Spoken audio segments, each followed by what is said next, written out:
नमस्कार दोस्तों, आज का करंट अफेयर अपन स्टार्ट करते हैं। आईसीसी टेस्ट बॉलर रैंकिंग, ये रैंकिंग टेस्ट बॉलर्स के लिए जारी की जाती है। जो टेस्ट मैच होते हैं उसके बॉलर्स के लिए जारी की जाती है। उसमें रैंकिंग में जो फर्स्ट पोजीशन आई है वो बॉलर है जसप्रीत बुमराह, जो इंडिया टीम से खिलाड़ी हैं और ये टेस्ट में बॉलिंग में इनकी फर्स्ट रैंक आई है। यूनेस्को है इनके द्वारा पहले अरब डायरेक्टर बने हैं, यूनेस्को के अरब डायरेक्टर जनरल बने हैं। उनका नाम है डॉक्टर खालिद एल एनानी। ठीक है, ये मिस्र से हैं। मिस्र के पर्यटन व पुरातत्व मंत्री रह चुके हैं। अब ये यूनेस्को के पहले अरब डायरेक्टर जनरल बने हैं, मतलब अरब देश से ही आने वाले डायरेक्टर जनरल हैं। फिर आगे बात करते हैं इंटरनेशनल सोलर अलायंस असेंबली। ये सोलर अलायंस आपको पता है अपने गुड़गांव में इसका हेडक्वार्टर है। और आईएसए जिसको बोलते हैं, आईएसए जो भारत और फ्रांस की योजना है जिसका हेडक्वार्टर गुड़गांव हरियाणा के गुरुग्राम में है। और इसकी जो असेंबली हुई है वो हाल ही में गुरुग्राम दिल्ली में इसकी असेंबली हुई है। ये 8वीं असेंबली इसकी हुई, इंटरनेशनल सोलर अलायंस असेंबली। ठीक है, इसमें लगभग 124 सदस्य देश हैं। फिर बात करते हैं वंदे भारत ट्रेन। वंदे भारत ट्रेन, इसका नाम पहले T18 T18 ट्रेन था, फिर इसका नाम बदलकर वंदे भारत ट्रेन किया गया। और ये चेन्नई में इसका निर्माण होता है।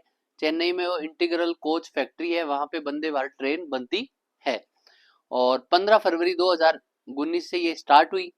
इसके दो प्रकार है, इस ट्रेन के दो प्रकार है। एक तो है चेयर कार, जिसमें सभी यात्री बैठते हैं चेयर्स पे और अपनी सफर को अंजाम देते हैं। दूसरा है स्लीपर ट्रेन, जिसमें स्लीपर अवेलेबल रहता है। तो इसकी वंदे भारत की पहली ट्रेन चली थी वाराणसी से दिल्ली। ठीक है, फिर अपन बात करते हैं रेड लिस्ट की। बात करते हैं रेड लिस्ट किसको बोलते हैं। आईयूसीएन, जो कंजर्वेशन ऑफ नेचर का जो आईयूसीएन है, इसके द्वारा रेड लिस्ट निकाली जाती है। और ये रेड लिस्ट ऐसी सूची है जिसमें ऐसे जीव जंतु और पौधे उनका नाम लिखा जाता है जो विलुप्त होने की कगार पे है, मतलब उनकी संख्या कम है, उनका नाम इस रेड लिस्ट में लिखा जाता है। फिर ये प्रकाशित किया जाता है ताकि लोगों में अवेयरनेस रहे, उनका बचाव संरक्षण हो सके और उनके बचाव पर ज्यादा ध्यान दिया जा सके। ठीक है, तो आईयूसीएन के द्वारा जारी की जाती है। 9 से 15 अक्टूबर तक यूएई दुबई में आईयूसीएन का कोई मीटिंग थी, उस मीटिंग में ये जारी की गई क्या, रेड डेटा लिस्ट। ठीक है, इसमें पौधे, पक्षी, जानवर, सरीसृप, उभयचर, जो पानी व जमीन दोनों पे चलते हैं उनको उभयचर बोलते हैं।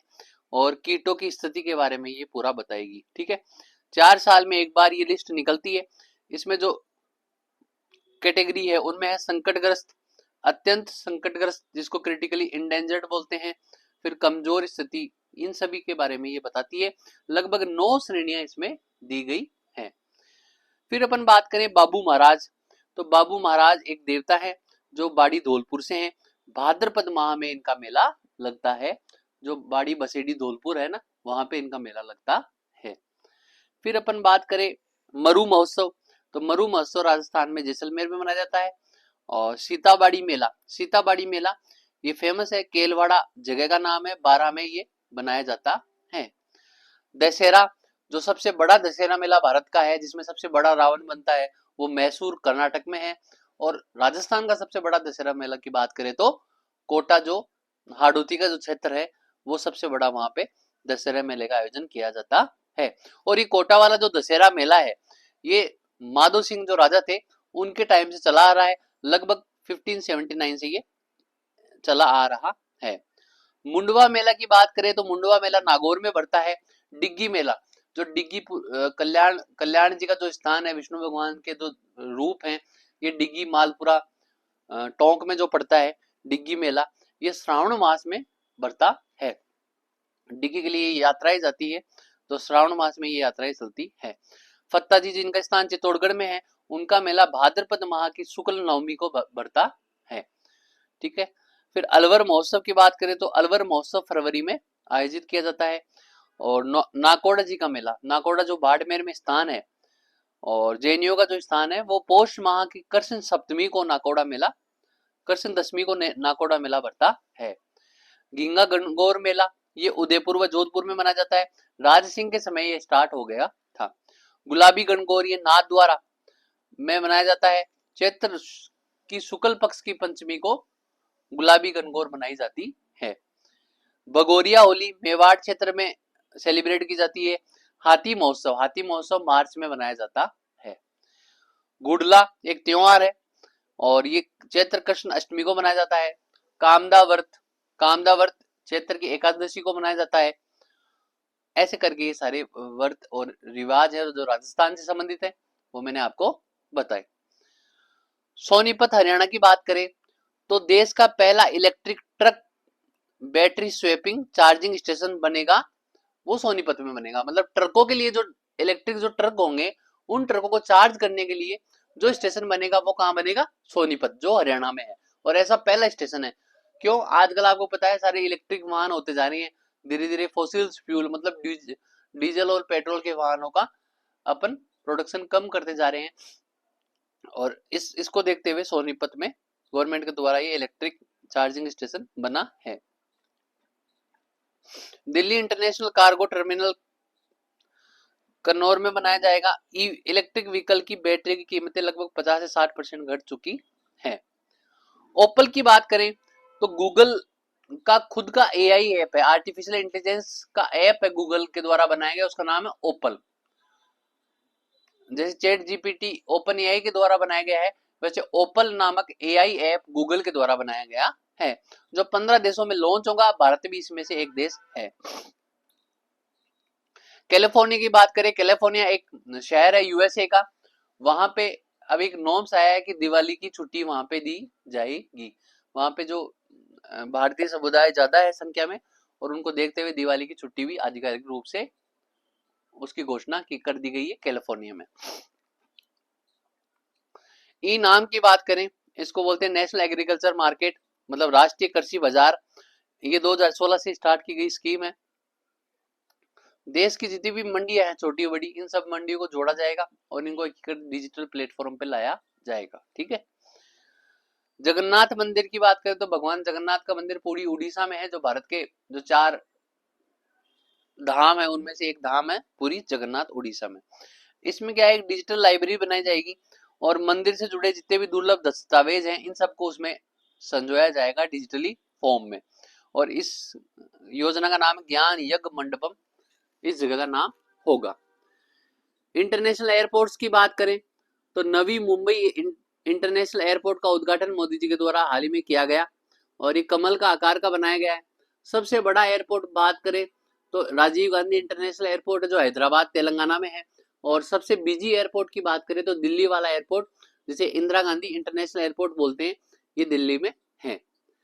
और यूपी में सबसे ज्यादा हवाई अड्डे 17 और 5 इंटरनेशनल एयरपोर्ट है।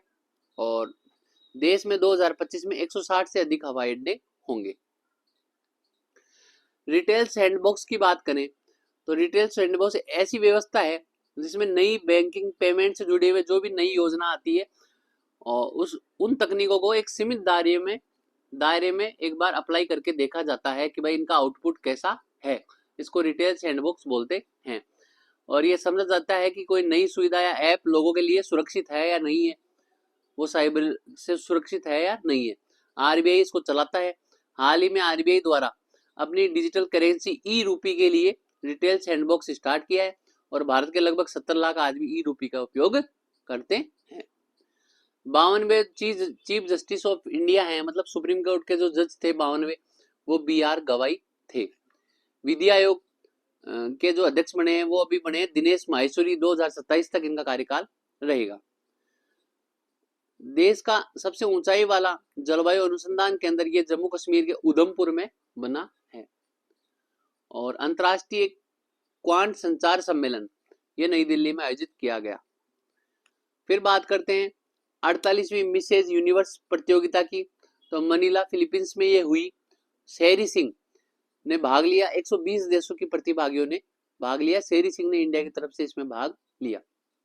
अभी नोबेल पुरस्कार दिए गए, उनमें शांति का नोबेल पुरस्कार सबसे ज्यादा चर्चा में था क्योंकि अमेरिका राष्ट्रपति डोनाल्ड ट्रंप समझ रहे थे कि भाई ये पुरस्कार मेरे को मिलेगा, लेकिन नॉर्वे ओस्लो के द्वारा ये पुरस्कार दिया गया और ये पुरस्कार वेनेजुएला की महिला जो राजनीतिज्ञ थी कोरिना माचोडो, इनको ये पुरस्कार दिया गया।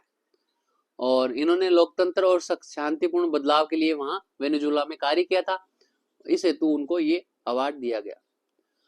बुलेट ट्रेन की बात करें तो इंडिया में भी अब बुलेट ट्रेन चलेगी। रेल मंत्री अश्विनी वैष्णव ने पहली bullet train Mumbai to Ahmedabad की घोषणा की है। हाई स्पीड रेलवे ट्रेन 2027 तक स्टार्ट हो जाएगी। जापान की तकनीक व वित्तीय सहायता इसमें कर रहा है। लगभग 508 किलोमीटर का कॉरिडोर बनेगा और 2 घंटे में ये मुंबई से अहमदाबाद पहुंचा देगी। इसकी स्पीड होगी 320 किलोमीटर पर आवर और इसमें लगभग 12 स्टेशन होंगे। विकसित भारत स्ट्रेटजी रूम, ये स्ट्रेटजी रूम बनेगा लबासना एकेडमी, जहां पर आईएएस की ट्रेनिंग की जाती है, वहां पे बनेगा। और केंद्र सरकार द्वारा जितने भी डेटा है इन सब डेटा के आधार पर लेकर एक कोई योजनाएं प्रोजेक्ट का निर्माण किया जाएगा। ये सारा विकसित भारत स्ट्रेटजी रूम में किया जाएगा। राजशाही पगड़ी, अलग अलग पगड़ियां होती है, उनमें राजशाही पगड़ी जो राजस्थान के जयपुर में पहनी जाती थी। तो आज के लिए इतना ही, धन्यवाद।